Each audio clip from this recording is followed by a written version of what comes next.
এই বাজেট যখন ছাপতে যায় সরকারি প্রেসে, তখন ডিএ মামলার রায় আসে। ডিএ মামলার রায় আসার পরে সুপ্রিম কোর্ট যেভাবে 3 অবসরপ্রাপ্ত বিচারপতি এবং একজন ক্যাগের প্রতিনিধিকে দিয়ে কার্যত টাইট করে দিয়েছেন ইমপ্লিমেন্টেশন পার্টটা, সেক্ষেত্রে যোগ বিয়োগ করতে গিয়ে এদের মাথা খারাপ হয়ে যাবে।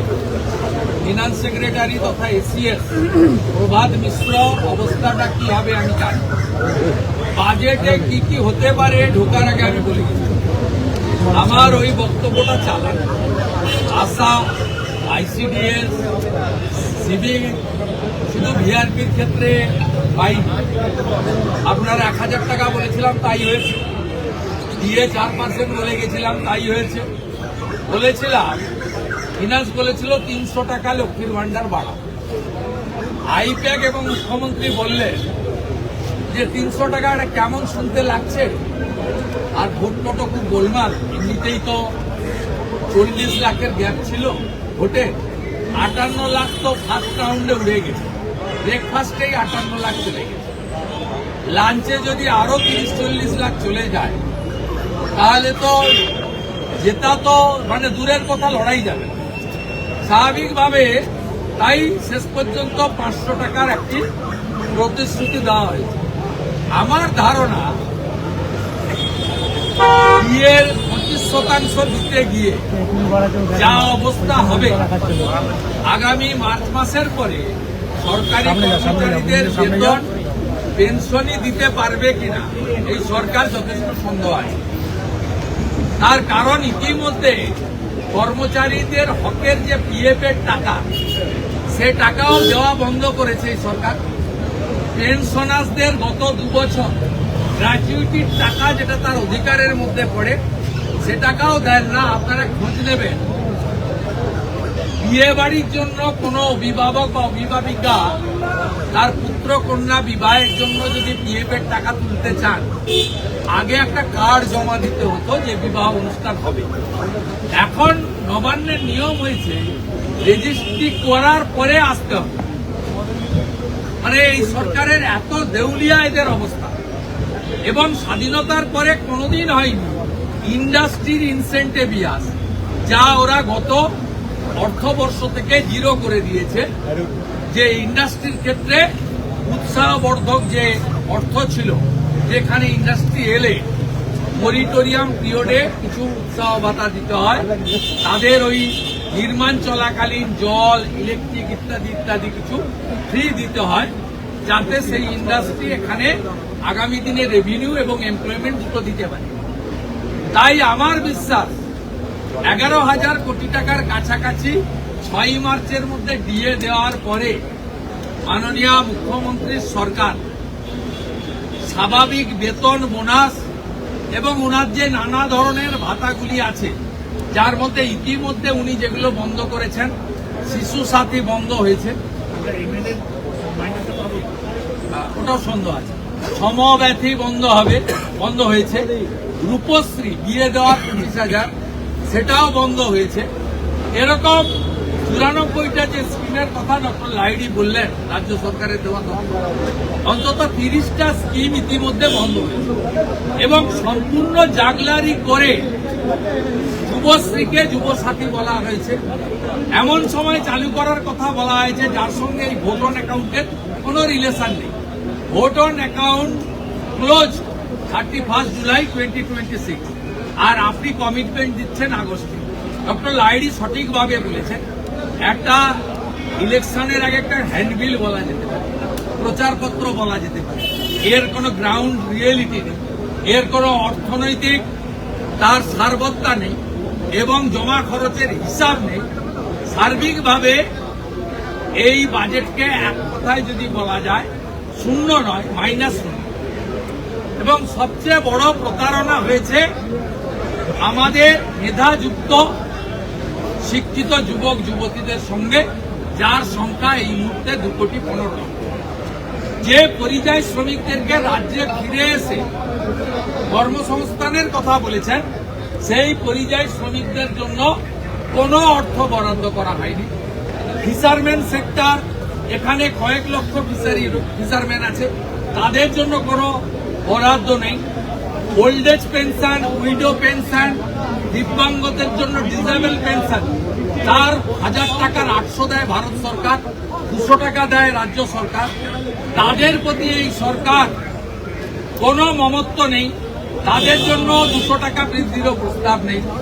শুধু তাই নয়, আমাদের আদিবাসী এসটিদের জন্য জয় জোহার কর্মসূচি, সেখানেও বরাদ্দ বৃদ্ধি নেই। তফসিলিদের জন্য যে ভাতা যোজনা, তার বৃদ্ধি নেই। লোক প্রসাদ শিল্পী যারা বাউল, ভায়োলিয়া, কীর্তন, ঢাকি, খঞ্জনি, মৃদঙ্গ, সেতার, তবলার যারা লোকপ্রসাদ শিল্পী, ছৌ নৃত্য করেন, ঝুমুর গান করেন, তাদের জন্য কোনো বরাদ্দ এই সরকার করেনি। স্বাভাবিকভাবে এরা বুঝে গেছে যে এবারে যেতে হবে, পাল্টানো দরকার, চাই বিজেপি সরকার। এটা মানুষের কথা এবং মুখ্যমন্ত্রী তাই এসআইআর, ভোটার তালিকা, সুপ্রিম কোর্ট, অমুক তমুক, হেনা তেনা ইত্যাদি ছাড়া এর বাইরে অন্য কিছু নেই। অতএব আজকের এই বাজেট একটি রাজনৈতিক হ্যান্ডবিল প্রচারপত্র ছাড়া এবং পশ্চিমবাংলার সামগ্রিকভাবে নারী সমাজের সশক্তিকরণের প্রশ্নে উদাসীনতা ছাড়া অন্য কোনো কারণ নেই। কারণ নারী সুরক্ষা নিয়ে একটা শব্দ বাক্য খরচ করা হয়নি। নির্ভয়া ফান্ডে 2200 কোটি টাকা ভারত সরকার দিয়েছিল, সিসিটিভি ক্যামেরা, অন্যান্য, মহিলা পুলিশ স্টেশন, পস্কো আইন কার্যকর করা, ফাস্ট্র্যাক কোর্ট বানানো, তার নেই। নতুন বিধানসভা ভবন তৈরি করতে হবে, কারণ আগামী দিনে মহিলাদের জন্য শুধু লোকসভায় নয়, বিধানসভাতেও সংরক্ষণ আসছে। 294 আসন বৃদ্ধি হয়ে প্রায় 400 জন হবে। এই বিধানসভায় তার ব্যবস্থা নেই, সেক্ষেত্রেও তাদের কোনো ঘোষণা নেই। বিধায়ক এলাকা তহবিল গোটা ভারতবর্ষের নিরিখে সবচেয়ে কম, এখানে মাত্র 70 লক্ষ টাকা। রিটায়ার্ড বিধায়ক যারা, আমাদের যা দেয় অতিরিক্ত, আমরা এর বিরোধী।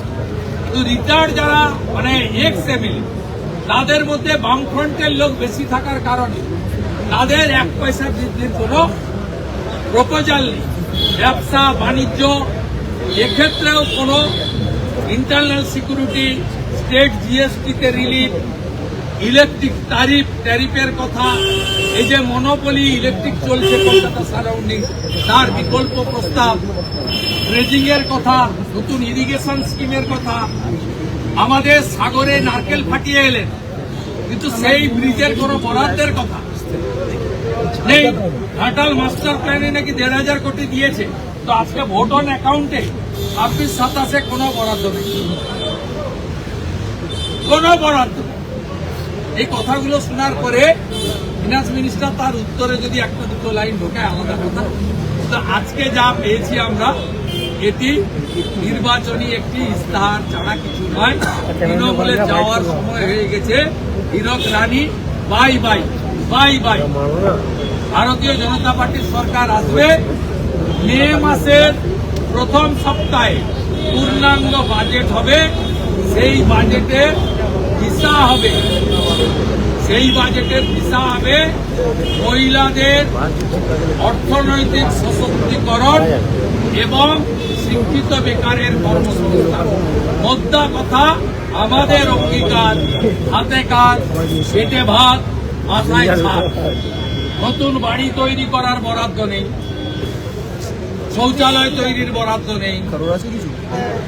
জল জীবন মিশনকে জল স্বপ্ন উল্লেখ করেছেন। পশ্চিমবাংলার কোন গ্রামে নলে জল যায়নি, নল আছে জল নাই।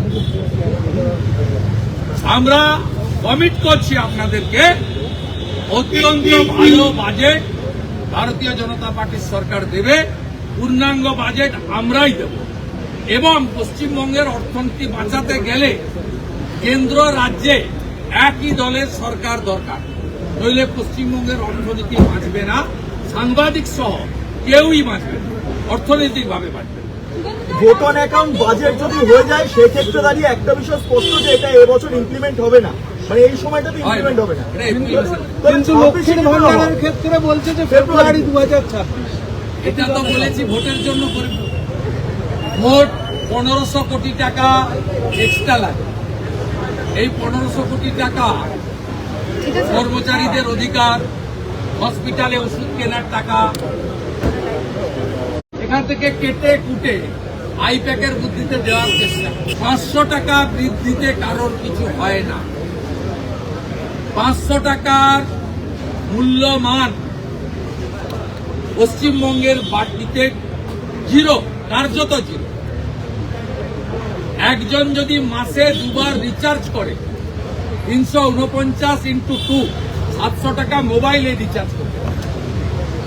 স্বাভাবিকভাবে মাননীয় মুখ্যমন্ত্রী যা করেছেন এটাকে খুব বাজারি কথায় ডক্টর লাহিড়ী বলতে পারবেন না, আমি বলে দিচ্ছি, এটা হচ্ছে ঢপের চপ।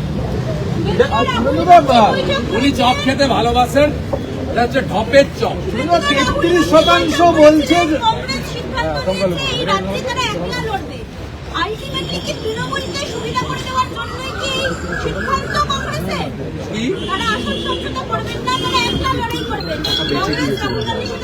কংগ্রেসকে মালদা মুর্শিদাবাদে মুসলমান ভোট দেয়, আর তৃণমূল এখানে সরকার চালাচ্ছে মুসলমানদের। আমাদের এগুলো নিয়ে মাথা ব্যথা নেই। আমরা হিন্দুদের এক করব। 39% হিন্দু আমাদের ভোট দিয়েছেন, 45% হিন্দু আদিবাসী বিজেপিকে ভোট দেবে। বিজেপি 3 থেকে 77 হয়েছে, 77 থেকে 177 নিয়ে বুক ফুলিয়ে এই বিধানসভায় ঢুকবে, তার অপেক্ষায় থাকবে। আমাদের ভিডিও ভালো লাগলে লাইক এবং শেয়ার করুন। কমেন্ট সেকশনে গিয়ে জানান আপনাদের মতামত। আরও ভিডিও পেতে আমাদের চ্যানেল সাবস্ক্রাইব করুন এবং প্রতি মুহূর্তে খবরের আপডেট পেতে প্রেস করুন বেল আইকন।